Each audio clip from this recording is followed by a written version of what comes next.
মায়ের হেসেলে আপনাদের স্বাগত। আজকে দেখাবো ফুলকপির সিঙ্গারা। তার জন্য আমি নিয়ে নিয়েছি ফুলকপি ডুমো ডুমো করে কেটে, আর আলু, কাঁচা লঙ্কা।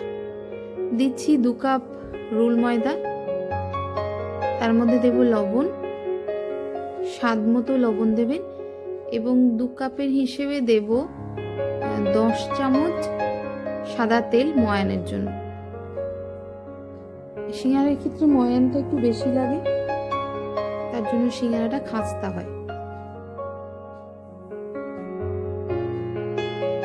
ময়ানটা ভালো করে মিশিয়ে নিয়ে তারপরে একটু একটু করে জল দিয়ে ময়দাটা মেখে ঢাকা দিয়ে রাখবো।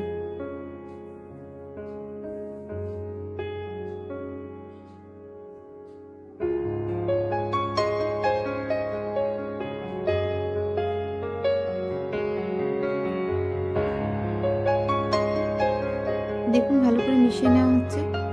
তারপরে একটু একটু করে জল দেবেন, হালকা কুসুম কুসুম গরম জল একটু একটু করে দিয়ে ভালো করে ময়দাটা মেখে নিতে হবে।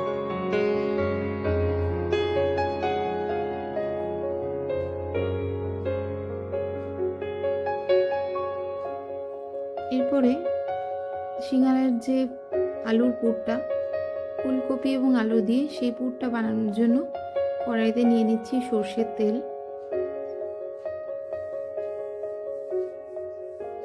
তেল গরম হলে তাতে দেব 5 ফোড়ন হিসেবে।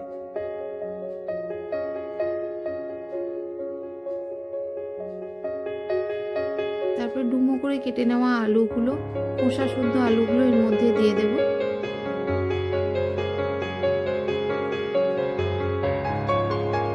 আলু একটু নেড়ে চেড়ে নিয়ে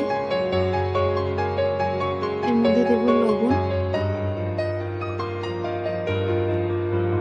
স্বাদ মতো লবণ দিয়ে ভালো করে মিশিয়ে নিয়ে ফুলকপি এবং কুচো করা লঙ্কাগুলো দিয়ে দেব।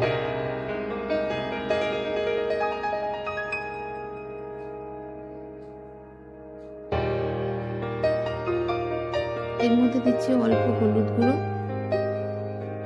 অন্যদিকে সর্ষের তেলে কিছু বাদাম ভেজে নেব, দিয়ে তাকে গুঁড়ো করে রাখবো।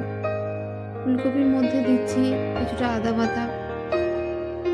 এবার সেদ্ধ হওয়ার জন্য অল্প অল্প করে জল দেব, দিয়ে নেড়ে দিয়ে একটু ঢাকা দিয়ে রাখবো।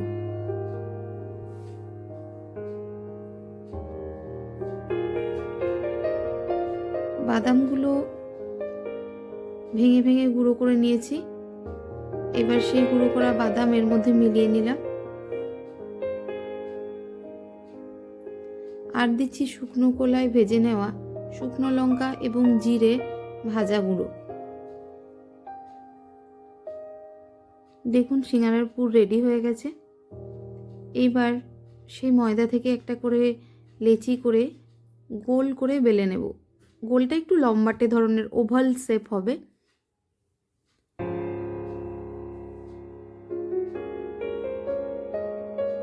এই এক একটা শেপ থেকে 2টো করে সিঙ্গারা হবে।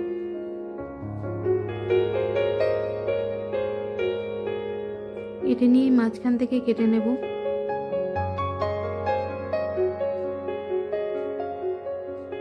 এভাবে দেখুন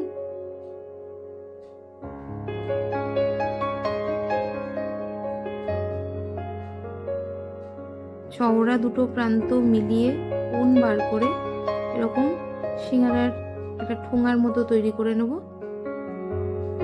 তার মাঝে পুর দেব। আশেপাশে একটু জল লাগিয়ে নেওয়া হচ্ছে যাতে সিঙ্গারাটা মুড়ে দিতে সুবিধা হয়। মাঝখানে পুরটা ভরে নেব।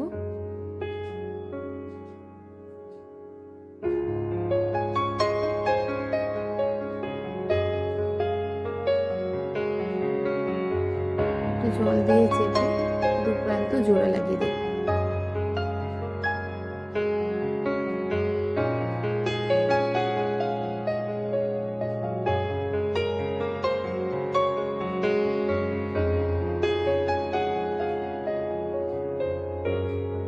দেখুন সিঙ্গারা একটা রেডি। আরেকটা তৈরি করা দেখিয়ে দিচ্ছি। এইভাবে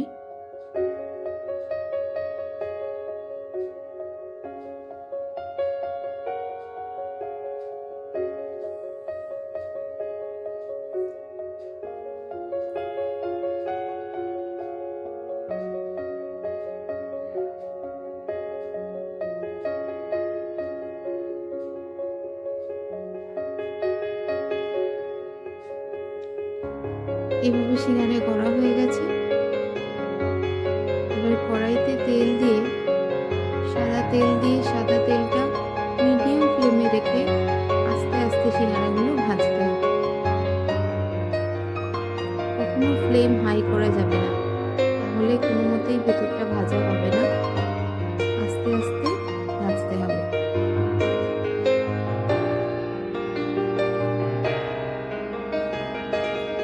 দেখুন ভাজা হয়ে গেছে।